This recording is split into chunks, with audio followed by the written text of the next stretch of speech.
Toujours au Computex 2024 à Taïwan, on va passer sur l'un des plus gros stands d'aujourd'hui, le stand de MSI. Et l'une des plus grandes marques dans l'hardware, MSI. Mathis, je te propose d'aller découvrir tout ça. On a des boîtiers, des water cooling, des cartes mères, des périphes, des écrans, la totale. C'est parti. Venez avec nous. MSI nous ont sorti un nouvel écran cette année au Computex, c'est l'écran IA. Voilà, comme ça, on en voit partout de chez partout. Alors ici, on va avoir une light bar, donc une petite barre lumineuse. Alors ça sert premièrement à ce que ce soit joli, mais pas que, parce que si vous voulez, c'est intégré à plusieurs jeux. Là, on est sur Monster Hunter par exemple, et quand on peut voir, Mathis, vas-y, si tu tires. À chaque fois que je tire, mes munitions restantes baissent en même temps que la light bar. Ça clignote que j'en ai plus beaucoup. Et si tu reload, hop, on recharge. En vrai, c'est plutôt stylé, c'est un petit accessoire. En vrai, ça va pas être game changer, mais ça peut être sympa d'avoir ça sur un écran aussi cher et aussi haut de gamme, parce que c'est quand même une dalle QD OLED 4K 240 Hz, ça doit coûter facilement plus de 1500 €. Donc j'avoue que c'est un écran très haut de gamme, je dirais même un écran luxueux. Et directement depuis l'OSD, on va pouvoir choisir ce qu'on veut mettre. Donc ammo indicateur pour l'indicateur de munitions, le spirit slash indicateur, je sais même pas ce que c'est. On a la barre de santé, de vie également qu'on va pouvoir rajouter. En fait, on met exactement ce qu'on veut et c'est vrai que c'est plutôt sympa. La qualité de finition est très bonne. On est sur une dalle QD OLED, donc elle est extrêmement fine, c'est tout fin. Voilà, c'est un très bel écran, il n'y a rien à dire.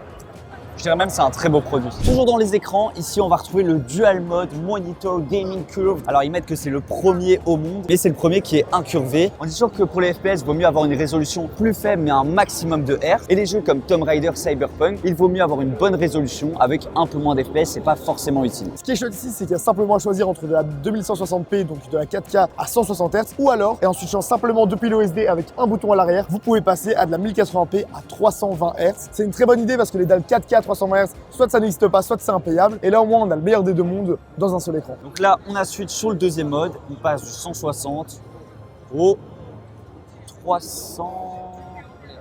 320 FPS en 1080p. Bon, la qualité est tout de suite moins belle, on le voit direct. Après, on a un max de fluidité. Ici, on va retrouver le tout nouveau water cooling de chez MSI, le i360 Core Liquide. Donc, c'est vraiment un nouveau design. On avait le Core Liquide à l'époque, vous vous souvenez, avec le petit dragon. Cette fois-ci, regardez la pompe, elle est juste ici. Et le design est plutôt sympa. On a un espèce de plexi qu'on va retrouver sur le côté droit à l'avant avec deux triangles qu'on peut voir RGB en effet miroir. Le design est plutôt réussi, plutôt sympa. C'est une forme originale. Il y a un seul câble qui relie tous les ventilateurs et un seul câble qui part de la pompe. Donc ça rend l'installation et le management super simple. Et le bracket, il est à la fois AMD et Intel, ce qui rend la chose beaucoup plus intuitive. Ça, c'est pratique. Ici, on a un nouveau water cooling. Alors, normalement, ça devrait remplacer le Core Liquid avec le Core Liquid V3. Dites-nous ce que vous en pensez dans les commentaires, si vous appréciez ce nouveau design ou pas comparé à l'ancien. Moi, je trouve que ça reste dans la même idée, mais quand même, le fait que le dragon ait disparu et qu'il y ait ça, je sais pas. Je trouve ça un peu trop simpliste. Dites-nous dans les commentaires si vous préférez le nouveau ou bien l'ancien. Moi, perso, je préfère le dragon.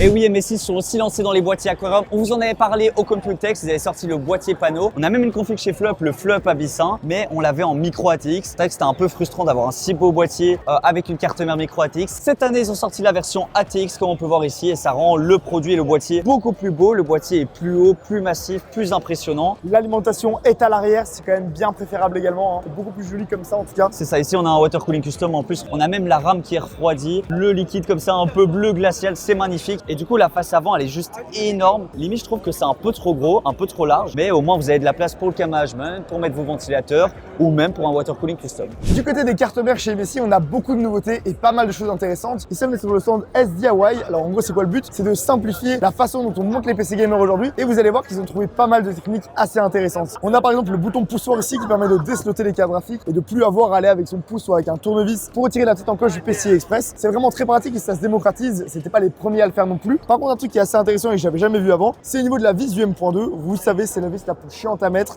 C'est la plus petite et ils ont remplacé cette vis par une sorte de petit slot hyper satisfaisant.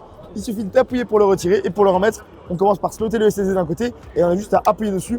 C'est déjà mis, c'est pratique, c'est facile. On continue avec une autre carte mère chez MSI pour les nouveaux processeurs Intel. Alors on n'a pas encore le chipset d'affiché. D'ailleurs c'est assez drôle, ils ont mis un sticker sur le socket et ils ont mis des vis avec un plexi comme ça on peut pas aller des slots et tout. En tout cas c'est une carte mère full white qui est vraiment jolie vu qu'on a le PCB qui est blanc. D'habitude on peut avoir le carénage mais le PCB noir. Là j'avoue que ça rend le modèle unique, surtout qu'il est signé par le CEO d'Intel. Donc il suffit de partir avec la plaque, hop, je l'avance sur eBay aux enchères.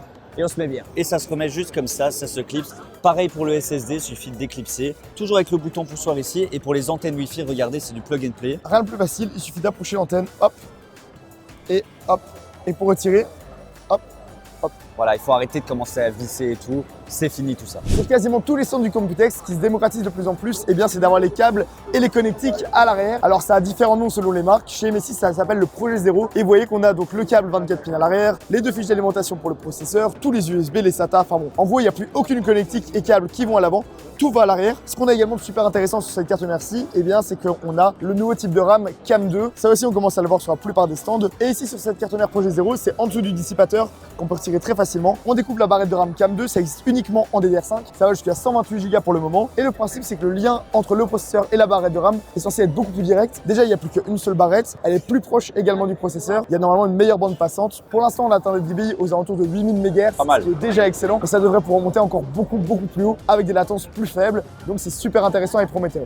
Ceci n'est pas une carte graphique. Comme vous avez pu le voir dans le titre, on ne vous ment pas. On dirait que c'est une carte graphique, une 3050, une 1650. C'est le M.2 Xpander Aero de chez MSI. C'est simplement un support SSD en PCI Express. Alors comment ça fonctionne? On a le port PCI Express, alors qu'il n'est pas un x16, mais par sa dimension. On va retrouver une connectique en 6 pins. Et à quoi ça sert? Et bien tout simplement à mettre des SSD directement dans ce bloc et à les refroidir. Regardez, on a une petite encoche ici. Je viens la déclipser.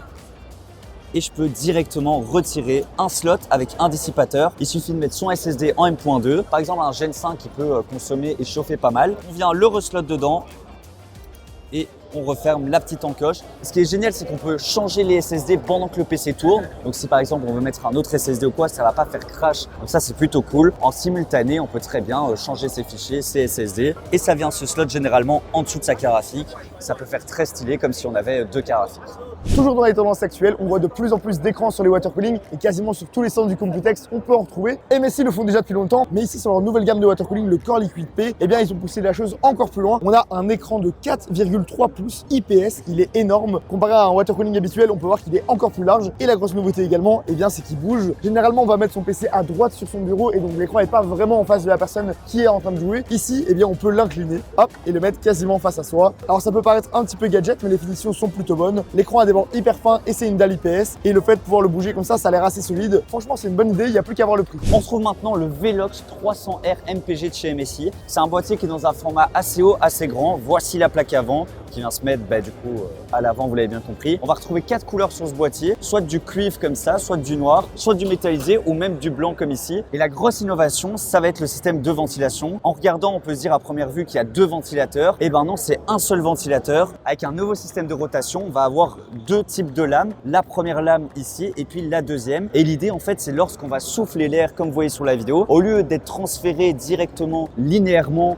on a moins d'air au final. Tandis qu'ici, l'air va être transféré en forme de tourbillon, si vous voulez, ça va faire comme ça. Et ça va amener un volume d'air beaucoup plus important et donc mieux refroidir votre PC. C'est dommage qu'on n'ait pas une machine à fumer ici pour pouvoir tester. Et c'est peut-être l'un des meilleurs boîtiers à l'heure actuelle pour l'airflow. En termes d'alimentation, on n'a pas beaucoup de nouveautés, mais on a quand même un modèle très haut de gamme ici, la MEG AI 1600T PCI 5. C'est une alim, déjà on voit avec un petit plexi RGB. Pourquoi pas, le design j'aime plutôt bien. On a le logo ici premium, on a le ventilateur. C'est une alim donc de 1600 watts, vous l'avez compris. En 80 plus titanium, donc une certification la plus haut de gamme. Ça va permettre d'avoir un bon rendement électrique. À la fin de l'année, vous aurez économisé quelques euros vu que vous aurez beaucoup moins de pertes. Alors c'est un modèle ici en PCI Gen 5. On peut voir qu'on peut mettre 2 cartes graphiques en connecteur 12 pins 600 watts et puis un tas de cartes graphiques AMD si on a envie. Alors ils disent que c'est une alimentation dédiée à l'IA, aux cartes IA. Ça j'avoue, j'ai pas trop compris le rapport. J'ai l'impression qu'au Computex, tout le monde parle d'IA et ils veulent vendre leurs produits avec l'IA. Donc là j'avoue, j'ai pas trop compris. Vous connaissez déjà le modèle de carte graphique Expert de chez MSI, on l'avait découvert au CES cette année. C'est leur carte graphique les plus haut de gamme avec un carénage avec des petits points en métal comme ça. On dirait une calandre de voiture allemande ou haut de gamme. Franchement, c'est magnifique, on était tombé amoureux de ces cartes à l'époque. On n'en a encore jamais testé ni vendu aujourd'hui. Pourtant, elle est vraiment magnifique. Ici, on va encore un cran au-dessus avec la Expert Fusion. Alors quel est le principe? C'est en gros, on a remplacé le dissipateur qu'on a d'habitude dans les cartes graphiques où les ventilateurs soufflent simplement dessus et puis les caloducs viennent refroidir la puce de la carte graphique. Ici, on a remplacé ça par une sorte de water cooling directement dans la carte graphique. C'est plus un water cooling externe dans le boîtier comme il y a par exemple sur les Seahawk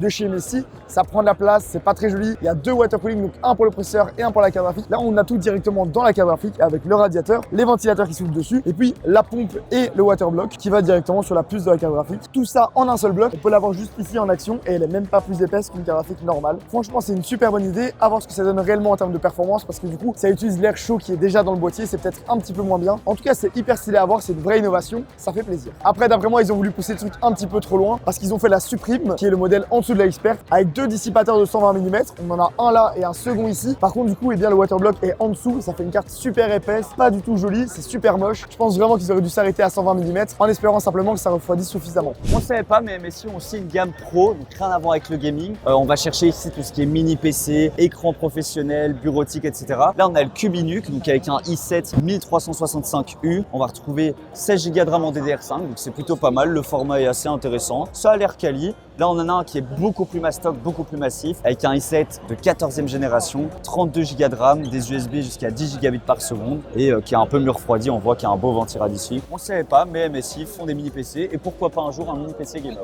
Le tour du stand MSI est maintenant terminé. On espère que ça vous a plu. Dites-moi en commentaire le produit que vous avez préféré. Est-ce que c'est la nouvelle alimentation? Est-ce que c'est le nouveau boîtier? On attend vos réactions. Nous, Mathis, on va continuer notre tour parce que c'est pas fini. Il reste encore 2 jours à Taïwan ici et on se dit à la prochaine.